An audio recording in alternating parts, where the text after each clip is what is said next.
Ito yung sakit po nila. Kailangan po natin sila i-assist pag magpadidi. Yan, ang ingay-ingay. Hoy!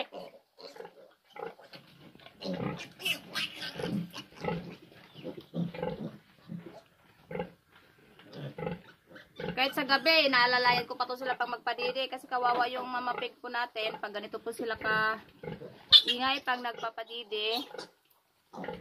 Kasi nahihila po yung didi ng inahin natin.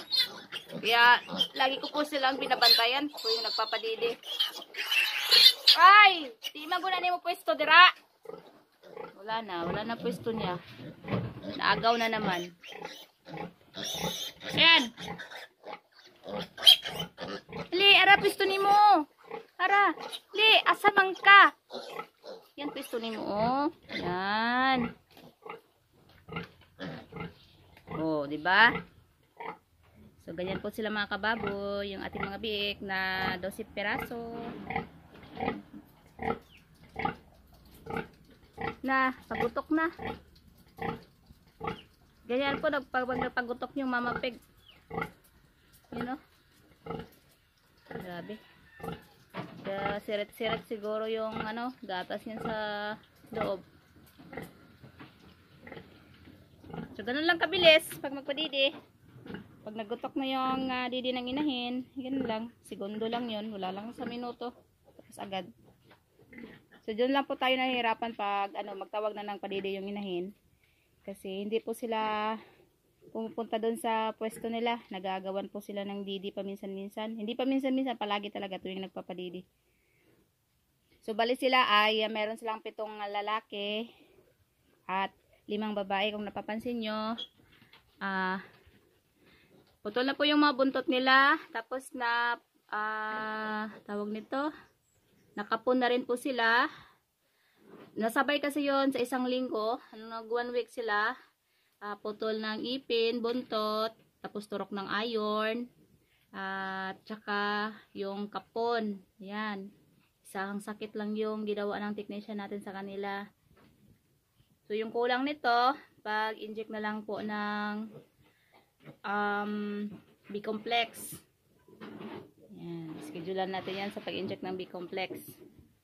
So, sila po ngayon ay 9 days na mula po pinanganak. Yan, karamihan po ng uso nila. Talagang meron po talaga yung sugat. Tulad nito.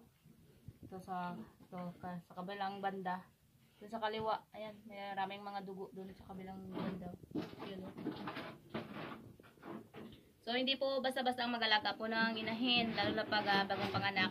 Yung pagbuntis pa lang siya, okay lang yun mga kababoy kasi yung oras ng kain lang naman yung inaantay natin. Binabantayan. Tapos, ang medyo may mahirap lang pag ganito na nandyan na yung mga biik nila. Katulad ko, ika 9 days na, pero binabantayan ko pa rin to araw at gabi. Kasi sobrang ingay po at disturbo naman po sa kapitbahay, kaya talagang binabantayan ko yun sila pag nagpapadidi.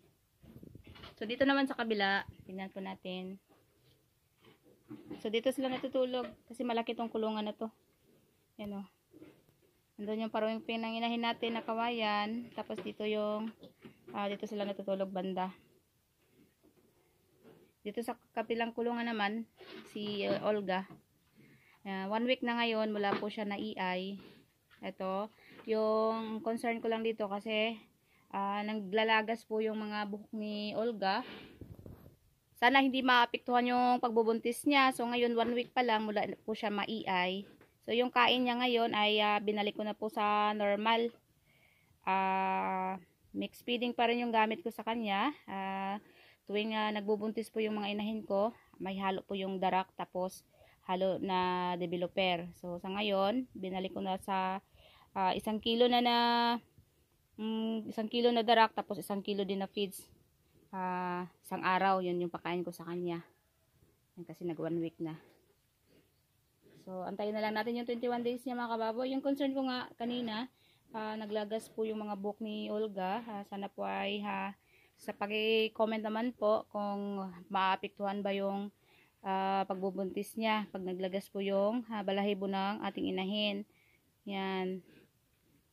So, nandun po yung kabila nating mga biik na 9 days. Yan, kahit tapos na po sila nagpapadidi. Ingay pa rin sila, hindi makapagpahinga yung ating mama pig. Ganito kalaki yung kulungan nila, oh. Yan. Tapos dito sila natutulog. Pag pwede na natin silang pakainin, dito na naman natin sila papakainin. Dito. Sa ngayon, hindi ko pa sila tinuturuan paano kumain ng feeds.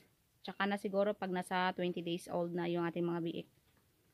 Yan. Kasi nung nakaraan po nating mga third party, hindi din po ako nagpakain agad nun ng feeds. Nasa 3 weeks na bago po ako nagturo sa kanila ng pagkain ng feeds. So sa ngayon, talagang mga pure feeds lang, pure gatas lang talaga yung nakakain ng ating mga biik. So ito lang po muna yung update natin, mga kababoy. Yan, 9 days old na yung ating mga biik. Happy farming po sa lahat.